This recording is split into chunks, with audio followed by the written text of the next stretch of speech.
Ya está en el aire Juan Manuel Cao. A fondo. A ver si lo explico bien. El director de la CIA y la directora nacional de inteligencia dieron a conocer hoy que las secuelas del síndrome de La Habana están ocasionadas por agentes o fuentes externas, aclarando que los daños no pueden ser explicados por padecimientos médicos previos y que podrían ser una consecuencia de estímulos externos. El informe habla literalmente de pulsaciones de energía electromagnética, particularmente en el rango de radiofrecuencias, y agrega que esa es una explicación razonable sobre las características básicas de estos eventos, aunque reconocieron que existen aún algunas lagunas en la información. Eso es lo que dice textualmente el informe de la CIA y de la Dirección Nacional de Inteligencia. Yo he invitado hoy a Miguel Cosío, gerente general de América CB Network. Muchas gracias por estar acá. Gracias, Juan. Y a Orlando Gutiérrez Boronal, doctor Orlando Gutiérrez, profesor universitario del Directorio Democrático Cubano. También gracias por estar acá. Gracias a ti. Porque ustedes fueron los primeros que yo escuché hablar de este término, ¿no?, que está usando ahora un informe oficial, que es de que se trata de energía electromagnética, y ahora aquí agregan particularmente en el rango de radiofrecuencias, ¿no? Digo, me acordé exactamente de esa declaración. Antes de ver el fragmento exacto de las conclusiones, me gustaría saber, bueno, no de dónde sacaron la información, pero ¿por qué tenían esa información tan exacta? Mira, ¿no? Primero, el asunto de este tipo de ataques, sobre todo contra diplomáticos y oficiales norteamericanos, no es nuevo. En la década de los 70, a mediados de los 70, hasta el propio embajador norteamericano en Moscú fue víctima de unas radiaciones extrañísimas, sangró hasta por los ojos, tuvo que ser retirado después de la embajada en Moscú. Esto es un tema viejo, es decir, el uso de las microondas o las pulsaciones de energía dirigida. La radiofrecuencia es por donde viajan las señales, casi todas las señales viajan en algún rango, las microondas viajan a muy alta potencia y en una frecuencia muy baja, y por eso es una explicación larga. Digo, esto no es nuevo. En la década de los 90, dos oficiales norteamericanos importantes, destacados en Moscú, sufrieron este tipo de ataques. Uno desgraciadamente falleció y el otro ha quedado con severos problemas, y esto se ha vuelto a registrar recientemente con el asunto del síndrome de La Habana, que se originó en Cuba. En el año 2016 fueron los primeros reportes.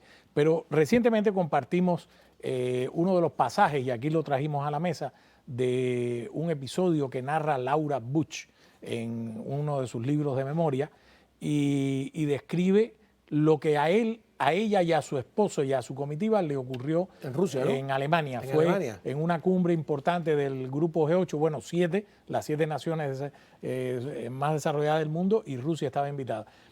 Es decir, esto es un asunto viejo, y siempre desde que se registró el tema del síndrome de La Habana, pues se ha apuntado hacia ahí, se ha hablado mucho de que podría ser los organismos de inteligencia rusos, principalmente las 3 agencias principales de espionaje ruso que se dedican a este tipo de cosas, y eso ha existido sobre la mesa. Posteriormente, antes de darle la palabra a mi querido Orlando, posteriormente en el año 2018 el Departamento de Estado contrató una suerte de estudio a una organización que se llama Jason, y el estudio saca lo mismo más o menos que sacó el gobierno cubano, de que puede ser de origen animal, etcétera. Los medioambientales fueron los que dijeron. Y después, la Academia Nacional de Ciencia e Ingeniería de los Estados Unidos concluyó que la hipótesis más plausible, es lo que dice, es que esto se trataba de pulsaciones de energía electromagnética dirigida. Después, recientemente, muy poco, se filtró un estudio, un reporte que había hecho un sector de la CIA, porque acuérdate que las 18 agencias de inteligencia de los Estados Unidos están involucradas en la investigación de qué es este fenómeno del síndrome de La Habana, y ese reporte de la CIA, bueno, levantó la ceja a todo el mundo, empezando por nosotros mismos, y la prensa lo tituló: la CIA dice que no hay ninguna potencia extranjera detrás de los ataques. Lo que dice el reporte, en realidad, ese reporte de la CIA, es en los 1000 casos que estudiamos, en la mayoría de ellas, no hemos encontrado una evidencia de que hay una potencia Sí, pero eso extranjera. es por otra cosa. Es porque Pero después, y aquí es donde viene este reporte que tiene, aquí te lo enseño, Juan Manuel, tiene sus tachones negros. Sí, siempre ocurre, Este es el sumario de lo que saca hoy la Dirección de Inteligencia Nacional y la propia CIA. Lo que dice es dos cosas importantísimas. Número uno, los científicos que integraron este panel de inteligencia, cuyo reporte está ahora a la luz pública, lo que dice es que lo más creíble y lo que ellos están convencidos, lo dice el reporte, es que hay un dispositivo, una fuerza externa de pulsaciones de energía electromagnética dirigida que probablemente causaron este fenómeno. Y los número dos dicen que todavía, y vamos a seguir indagando, los casos, sobre todo los originados en La Habana y varios en Viena, eso es un misterio y quizás detrás de esos ataques ellos podrían asegurar que hay una potencia extranjera, un poder extranjero. Este informe que tienes en la mano, doctor, es un desmentido a la posición cubana de que no es algo, o sea, esta frase que estos padecimientos pueden ser explicados por estímulos externos. ¿Qué significa eso? Bueno, yo creo que este informe es contundente y va a afectar profundamente la política americana hacia Cuba y hacia Rusia. Hay un elemento en este informe que es clave, que creo que ahí es donde se tiene que centrar la atención del análisis. Por primera vez en este informe, Estados Unidos dice que tiene pruebas de que fue un ataque con armas electromagnéticas. Está aquí mismo escrito. Aquí está. Ellos dicen, no solamente es teoría, ya tenemos pruebas. Nos faltan algunas informaciones. Hay algunos vacíos en lo que dice. No, Aquí pero está. dice que tienen pruebas. Nunca habían dicho que tenían pruebas. Aquí está, Eso es contundente. esto que está citando, en este párrafo de aquí, Arriba ahí, del aquí Sí, abajo del subrayado. el subrayado en negro significa que es un documento original. Es decir, el que no es presidente, una de los Estados transcripción. Unidos, Aquí. el presidente de los Estados Unidos tiene en su buró pruebas de que este ha sido un ataque. Y esto viene como colofón a lo que en parte decía Miguel. La Academia de Ciencias, la Asociación Médica Americana, el Colegio de Ingenieros, el científico que es el padre del uso de las armas de microondas dirigidas, todos coinciden que estos son ataques de microondas. Lo que hay que hacer aquí muy sencillamente, ¿dónde coincide el interés geopolítico con el uso de estas armas? Indica ciertamente al régimen que existe en Cuba y a un aliado internacional, que puede ser Rusia o puede ser China. Históricamente, Rusia ha sido el país más avanzado en este tipo de armamento después de Estados Unidos. Como decía Miguel, desde los años 60, 70, ya se sentían los efectos de armas microondas rusas, pero nada comparado a esto que se ha Tienen una utiliza ahora. división. El ejército ruso tiene una división Dedicada a este tema. Bueno, tú ves, por ejemplo, que se derriba un dron. Tú ves que hay cañones de pulsaciones electromagnéticas que van abriendo O sea, la que nieve para derriban un dron o un avión dron. sin necesidad de una bala. sin necesidad. Y también hay otra cosa, que en los últimos 10 años hay un brazo de la inteligencia rusa que se ha dedicado a golpear fuera del territorio ruso a lo que ellos perciben como los enemigos de Rusia. Principalmente a disidentes, pero en este caso diplomáticos y... No, disidentes, Y se exespías, presidentes y candidatos como ucranianos, de Oye. todo. Mi pregunta es, ¿persiste una voluntad de un grupo en la administración Biden de pasar por encima de estas y otras consideraciones? ¿Con este informe se les dificulta pasar por encima de esas consideraciones? Bueno, es una cosa que hemos analizado muchas veces. Creo que esto pone de manifiesto que hay un grupo poderoso dentro de la administración que quiere que esto se sepa y que están planteando la realidad de los ataques que tomaron lugar. Sí, en pero la por forma en que ejemplo- dieron a conocer esto, a la hora que lo dieron a conocer, la manera que se distribuyó, esto cierra el debate. Esto muestra de que sí, hay... Pero hay cuando un- Obama hubo un grupo, o sea, no es que me conste, pero la lógica me indica todo eso, dentro de la comunidad de inteligencia, que se oponía al acercamiento con La Habana, y yo creo que dieron información para que ocurrieran dos cosas: el barco con armas a Corea del Norte en Panamá y el barco con armas en Colombia. Oye, la administración Obama pasó por encima de esas consideraciones y ni las tomó en cuenta. Yo no veo forma como esto no afecta las negociaciones actuales sobre Ucrania. No, pero exacto. Mira, además de eso sale hoy.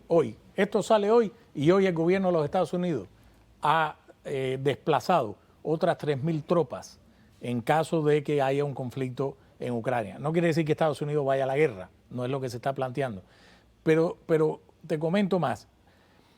El jefe de la CIA, William Burns, realizó una extrañísima visita a Moscú. Él fue a Moscú y se reunió con Sergei Naryshkin, el jefe de los servicios de espionaje externo ruso, y se reunió con quizás el hombre más cercano a Vladimir Putin, Nikolai Patrushev, amigo, muy amigo de los Castro, que es el presidente del Consejo de Seguridad Nacional, y habló por teléfono con Putin. Después de la visita de William Burns a Moscú no se produjeron ataques. Eso se silenció. Recientemente se produjeron 2 ataques, que es lo que ha vuelto, esto ha vuelto a salir a la palestra. Los ataques en París y en Viena. ¿Qué ocurrió inmediatamente? Oh, extraño, se filtra a la prensa un reporte en el que la CIA está trabajando sobre este asunto. Inmediatamente, el presidente del Comité de Inteligencia del Senado, que es un demócrata, Mark Warner, y el vicepresidente de ese comité, que es nada más y nada menos, el senador cubano-americano Marco Rubio, convocan a una audiencia a sala cerrada con los autores de la CIA, del reporte que la CIA había hecho. Aquí está la respuesta. El propio director de la CIA y la directora de Inteligencia Nacional, Avril Haines, han tenido que salir y decir, señores, ya nosotros tenemos pruebas. Es decir, Ahora, mi pregunta es, en medio de la situación tan compleja que hay en la frontera ucraniana, que esto salga, ¿habrá un cambio de política de Estados Unidos? mi pregunta, que sumo a la tuya, es, Cuba parece tener la impresión de que si se inserta en el conflicto ucraniano va a sacar ventajas parecidas a la de la crisis de los misiles. Es decir, a cambio de que Rusia no ponga ninguna tropa en La Habana, pues Estados Unidos se compromete a no meterse con Cuba. Es una especulación de mi parte, bueno, por supuesto, pero Putin y ¿sería una buena estrategia del régimen castrista o se equivocan? El cipaísmo de ese régimen está demostrado en el hecho de que la iniciativa no nace de ellos, nace de Putin. Exacto. Putin, en un discurso muy importante a los diplomáticos soviéticos rusos hace algunas semanas, él plantea 2 cosas importantes. Primero, reconoce que hubo un pacto Kennedy-Khrushchev que ningún funcionario de ese nivel ruso americano lo hubiera conocido antes. Ajá. Eso es muy importante. Reconoce, sí, hubo un pacto Kennedy-Khrushchev, ya no existe porque no existe la Unión Soviética. Y entonces dice, tenemos que restablecer ese acuerdo incluyendo a Cuba. Yo creo que eso demuestra a mí los rusos, la Federación Rusa, su presidente, intentando proteger a quienes han sido sus cómplices en este tipo de actividad. Porque saben que si sigue la investigación por donde va, el dedo está apuntando contundentemente al régimen. Pero te digo algo más, Juan Manuel. O sea, sé de buena fuente que esta administración está muy proclive, cada vez más proclive, a reabrir los servicios consulares en La Habana. Lo sé y han esperado una fecha y la aplazan y hay una fecha. Yo no sé con esto, porque yo les he preguntado. Ellos me escribieron hace poco. Nosotros estamos trabajando, lo leímos aquí, el reporte que nos dio el Departamento de Estado. ¿Cómo casa una cosa con la otra? ¿Cómo tú vas a abrir los servicios consulares cuando...? No sé cuánto poder tiene la administración. No. Esta es la comunidad de inteligencia. Estos son los tipos que mandan en el país. Obama le pasó por encima. Porque el escándalo que en medio de las negociaciones de un barco lleno de armas para Corea del Norte violando y le pasaron por encima. Hay otra cosa, Juan, que hay un hombre muy influyente en Putin. Es el teórico Alexander Dugin. El modelo de guerra asimétrica que Dugin le vende al alto mando ruso. Es un teórico. Esto responde a ese modelo. Es decir, una serie de ataques y de campañas asimétricas para ir reduciendo el poder de los Estados Unidos. Y yo creo que esto encaja perfectamente con eso que plantea Dugin. Tenemos que venir, les invito a otro programa, porque yo me hago otra pregunta. Si la geopolítica se hace sacrificando las ansias de democracia de países como Bielorrusia, como Uzbekistán, como Cuba, como Venezuela, si son sacrificados en nombre de la coexistencia pacífica. Esa es la gran pregunta. Ajá, por ahí va todo. Pero ¿no? ha ocurrido en otras ocasiones. Está ocurriendo. Así es la geopolítica. Está ocurriendo, sí, pero y la pregunta la entonces, es una ideología, una forma de ver el mundo. Si la geopolítica no debe tener un marco moral. No, claro, es una escuela de ver el mundo. Ante eso están otras escuelas. Lo dejamos pendiente cuando